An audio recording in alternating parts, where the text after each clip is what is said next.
Good morning my dear students, 11th class जीव विज्ञान 29वीं video के साथ में मैं दिनेश कुमार देव।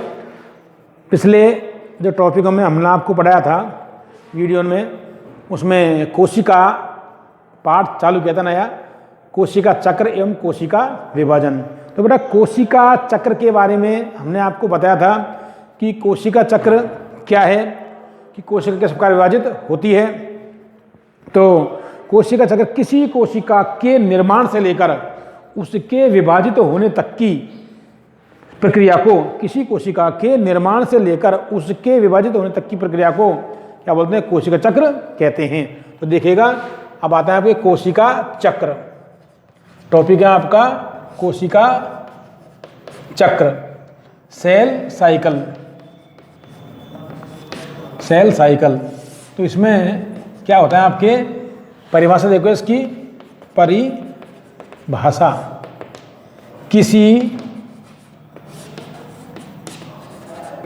किसी कोशिका के निर्माण से लेकर उसके विभाजित होने तक की प्रक्रिया को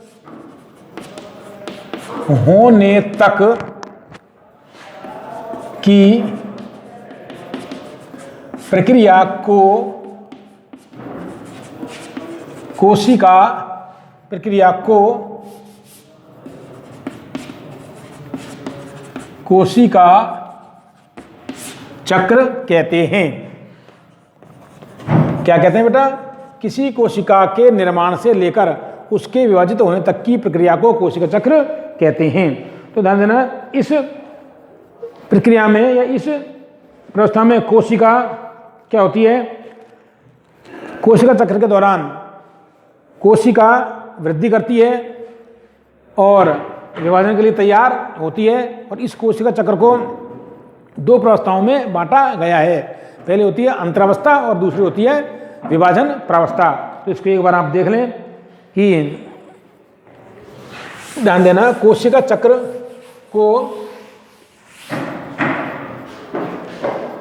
चक्र का अध्ययन दो प्रावस्थाओं में किया जाता है। पहला है आपके, दोबारा इसको चार्ट देखें एक बार। सबसे पहले अंतरावस्था, अंतरावस्था इसे बोलते हैं इंटरफेज, और दूसरी होती है एम फेज या विभाजन प्रावस्था, विभाजन प्रावस्था या एम फेज। ध्यान देना, अंतरावस्था क्या होती है, देखिएगा, दो लगातार सतत विभाजनों के मध्य की अवस्था को अंतरावस्था कहते हैं। तो ध्यान देना, अंतरावस्था को विश्रामावस्था भी कहते हैं। इसे पुनः तीन उपावस्थाओं में बांटा गया है। कौन सी अवस्थाओं में? पहले आती है G1 फेज, दूसरी है S फेज और तीसरी है आपके G2 फेज। ध्यान देना, और विभाजन प्रावस्था को दो भागों में अध्ययन किया जाता है। इसमें आपका आ जाएगा केंद्रक विभाजन, इसे बोलते हैं कैरियोकाइनेसिस,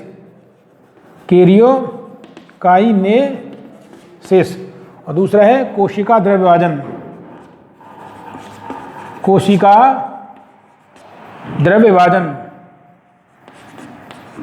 कोशिका द्रव्य विभाजन इसे बोलते हैं साइटोकाइनेसिस। तो ध्यान देना, एम प्रावस्था या विभाजन प्रावस्था का अध्ययन दो भागों में किया जाता है। पहला केंद्रक विभाजन। केंद्रक विभाजन जो होता है इसे 3 या 4 प्रावस्थाओं में अध्ययन किया जाता है। सबसे पहले होती है आपको प्रोफेज, पूर्वावस्था, दूसरी होती है आपके मध्यावस्था, तीसरी होती है पश्चावस्था और चौथी होती है अंत्यावस्था। अवस्था, इसे बोलते हैं प्रोफेज, PROPHASE।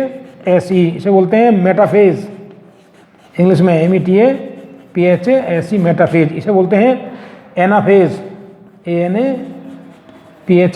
इसे बोलते हैं टेलोफेज, TELOPHASE टेलोफेज। ध्यान देना बेटा कि केंद्रक का विभाजन 4 अवस्थाओं के रूप में किया जाता है: पूर्वावस्था, प्रोफेज, मध्यावस्था, मेटाफेज, पश्चावस्था, एनाफेज, अंत्यावस्था, टेलोफेज। अब इसे भी जो कोशिका द्रव्य का विभाजन होता है वो दो प्रकार से होता है। पादपों में होता है कोशिका पट्ट के द्वारा, कोशिका पट्ट या कोशिका पट्ट का द्वारा, ये होता है पादपों में। और विदलन खांच के द्वारा होता है, विदलन खांच, इसके द्वारा होता है जंतुओं में। तो इस प्रकार एक कोशिका क्या हो जाती है, विभाजित हो जाती है। अब इनका अध्ययन करते हैं। तो कोशिका चक्र की खोज हॉवार्ड एवं पेल्क द्वारा 1953 में की गई थी। हॉवार्ड एवं पेल्क के द्वारा, किसके द्वारा? हॉवार्ड एवं पेल्क 1953 में खोज की गई थी इसकी, किसकी? कोशिका चक्र की। हॉवार्ड एवं पेल्क के द्वारा 1953 में इसकी खोज की गई थी। तो एक कोशिका के निर्माण से लेकर या किसी कोशिका के निर्माण से लेकर उसके विभाजित होने तक की प्रक्रिया को कोशिका चक्र कहते हैं। इस प्रक्रिया में क्या होता है कि कोशिका वृद्धि करती है। इस वृद्धि के दौरान जो पदार्थ होता है, जैसे आनुवंशिक पदार्थ है, DNA है या गुणसूत्र है, वो द्विगुणित हो जाते हैं और कोशिका द्रव आकार में बढ़ जाता है, केंद्रक का विभाजन होता है। तो इसमें आपको कोशिका चक्र की जो 24 घंटे की अवधि होती है उसमें 23 घंटे की मानव में लगभग अंतरावस्था होती है और 1 घंटे की विभाजन प्रावस्था होती है। इसको हम एक चक्र के रूप में एक बार और देख लेते हैं। तो अंतरावस्था को G1 फेज, S फेज और G2 फेज में मतलब बांटा गया है। अतः फर्स्ट गैप पीरियड या फेज ये होती है सिंथेसिस फेज, संश्लेषण प्रावस्था। ये होती है G2 अर्थात सेकंड गैप फेज, द्वितीय अंतराल अवस्था। अब एम प्रावस्था, इसमें केंद्रक विभाजन, कोशिका द्रव्य विभाजन। केंद्रक विभाजन को 4 अवस्थाओं में अध्ययन किया जाता है: पूर्वावस्था, मध्यावस्था, पश्चावस्था, अंत्यावस्था। और कोशिका द्रव्य विभाजन में कोशिका पटविधि द्वारा और विदलन खांच के द्वारा। अब देखिएगा इनका वर्णन देखिएगा आप।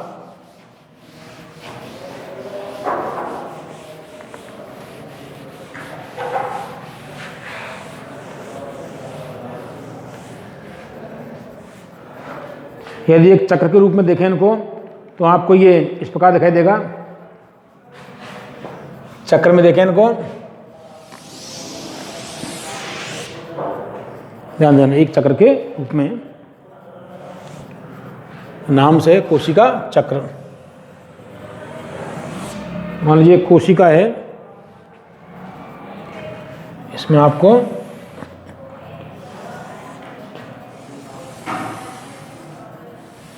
आगे पुस्तक में दिया हुआ है।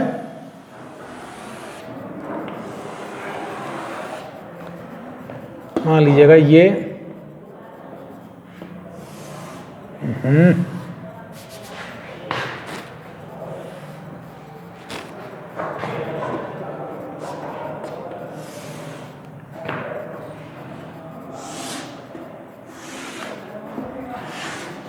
इस टाइप देख लीजिएगा।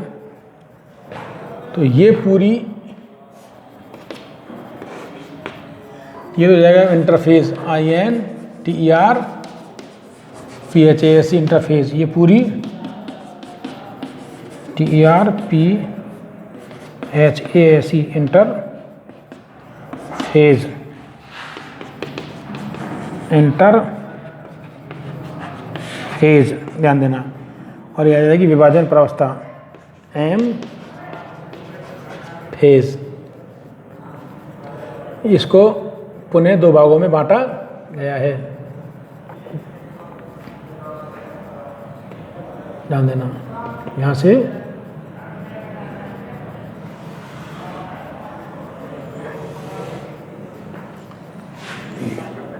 ये होती है आपके साइटोकाइनेसिस और ये तो कैरियोकाइनेसिस।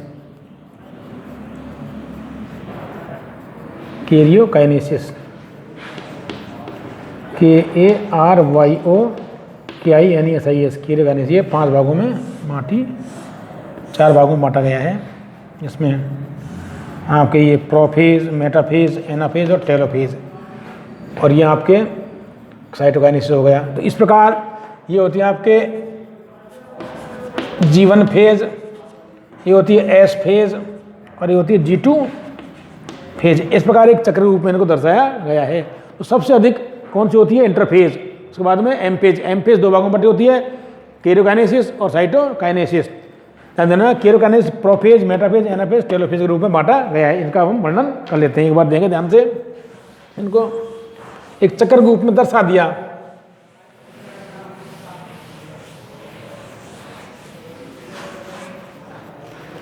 तो अब देखिएगा, सबसे पहले इसमें आता है आपके, जैसे देखो,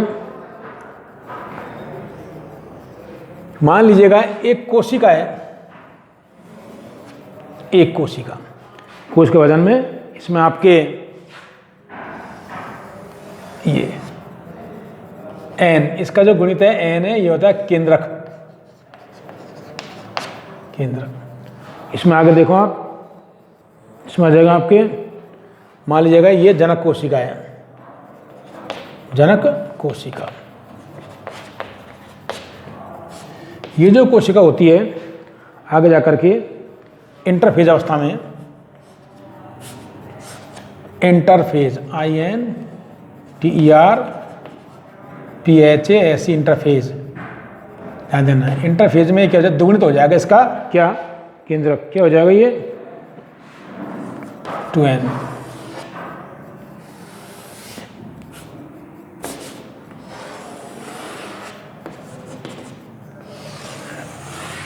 द्विगुणित। इसको 3 प्रावस्थाओं में बांटा गया है, G1 फेज, S फेज और G2 फेज। ये वाली n से क्या हो गई? 2n। अर्थात यदि कोई कोशिका n तो 2n हो जाती है। अब ध्यान देना, आगे जो अवस्था है उसमें आपको डिवीजन फेज कहलाती है।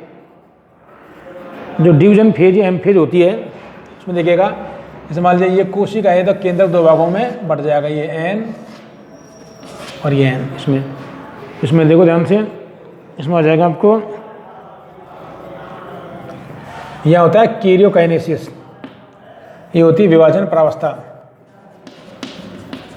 विभाजन प्रावस्था।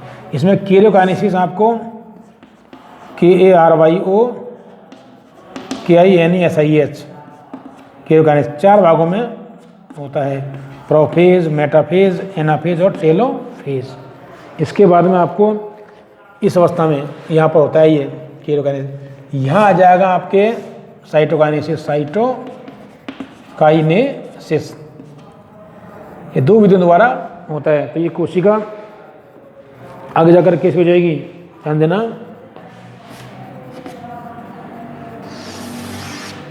n 2 भागों में बढ़ जाती है और ये 2 कोशिकाओं का निर्माण होता है आगे जाकर के, एक और ये 2 कोशिकाएं बन जाती है। तो इस प्रकार विभाजित हो जाती है। तो इसमें इसका एक बार वर्णन देख लेते हैं हम।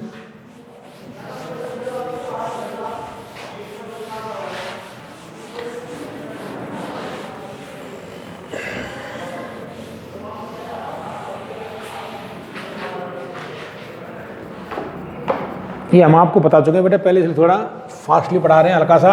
अब इसका वर्णन कर लेते हैं आराम से, धीरे धीरे। तो देखिएगा,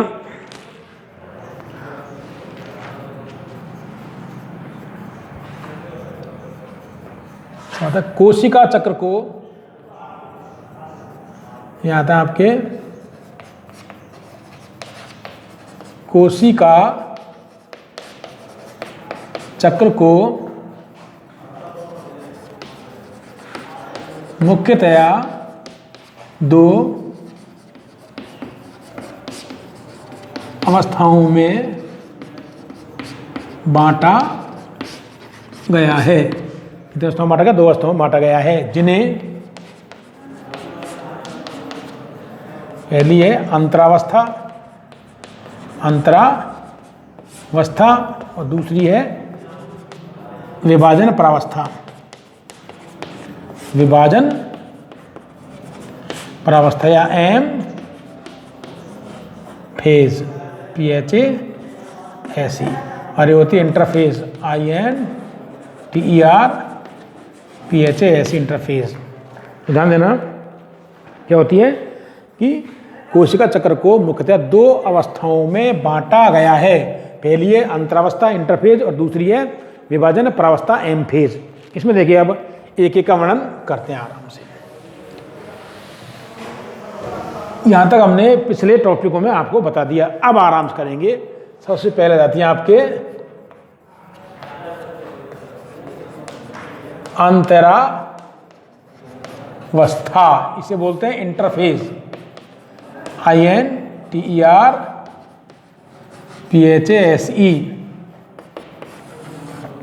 क्या परिभाषा है इसकी? तो ध्यान देना, 2 लगातार, ध्यान देना, 2 लगातार विभाजनों, 2 लगातार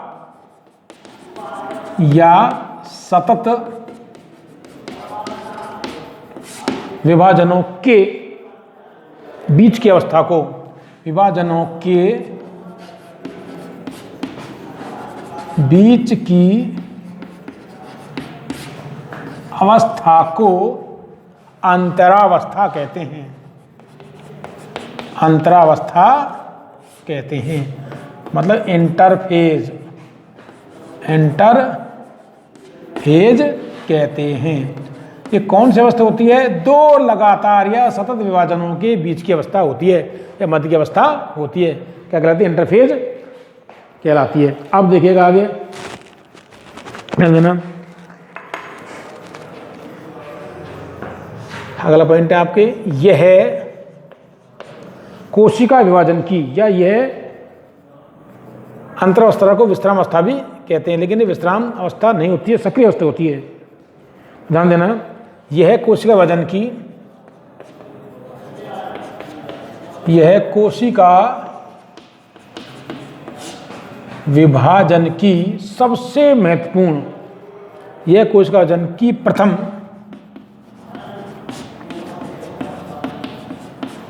सबसे लंबी, प्रथम सबसे लंबी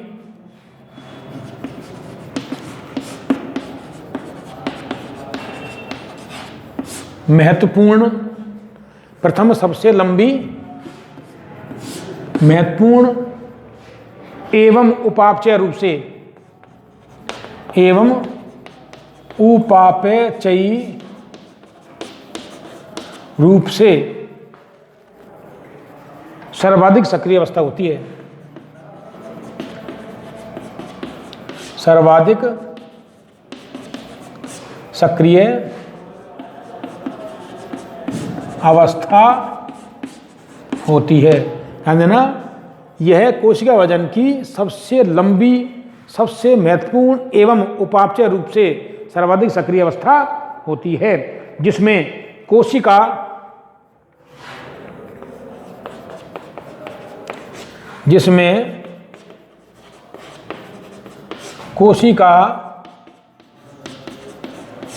विभाजन के लिए, कोशिका विभाजन के लिए तैयार होती है। क्या होती है? कोशिका विभाजन के लिए तैयार होती है। इस दौरान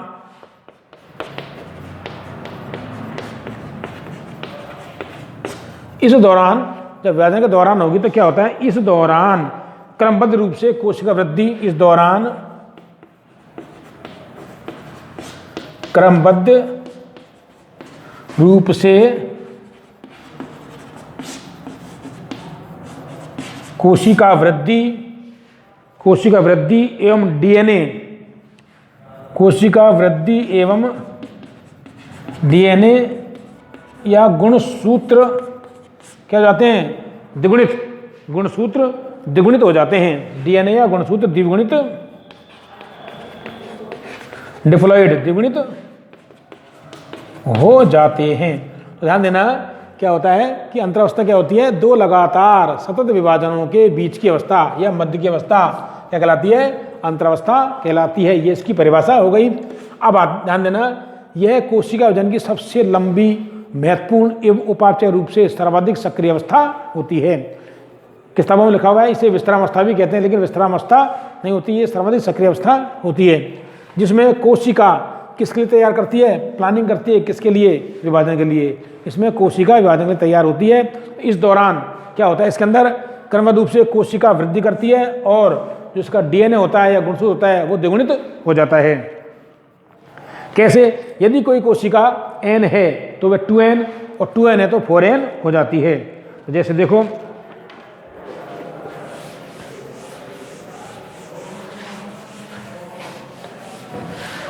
इसका जो आनुवंशिक पदार्थ होता है डीएनए या गुणसूत्र रूप में जो होता है वो क्या हो जाता है, द्विगुणित हो जाता है।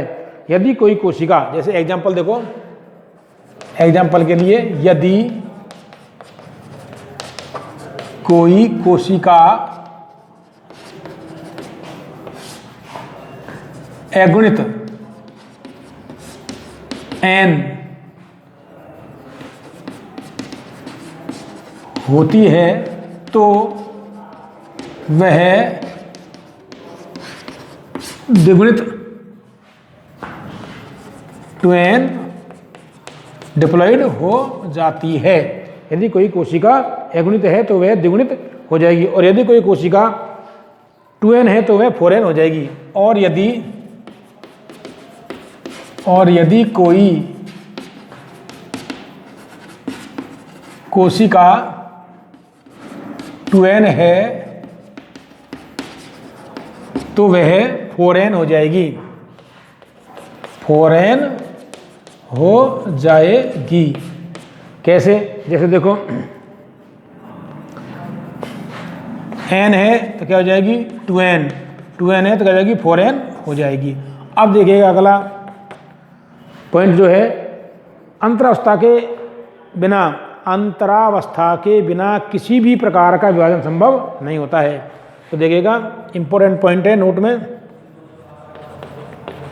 अंतरावस्था के बिना किसी भी प्रकार का कोशिका विभाजन संभव नहीं है। किसी प्रकार का कोशिका विभाजन संभव नहीं है। तो क्या होता है, अंतरावस्था के बिना किसी प्रकार का कोशिका विभाजन संभव नहीं होता है या नहीं होता है। ध्यान देना, इसी प्रकार यदि मनुष्य की कोशिका चक्र की औसत अवधि 24 घंटे की होती है। ध्यान देना, हम जानते हैं कि मानव की कोशिका चक्र की अवधि 24 घंटे की होती है। उसमें कोशिका वजन सिर्फ लगभग 1 घंटे का होता है, बाकी 23 घंटे की कौन सी अवस्था होती है, अंतरावस्था होती है। जबकि कुल अवधि 95% से अधिक अवधि अंतरावस्था में व्यतीत होती है। तो ध्यान देना, कहने का मतलब यह है,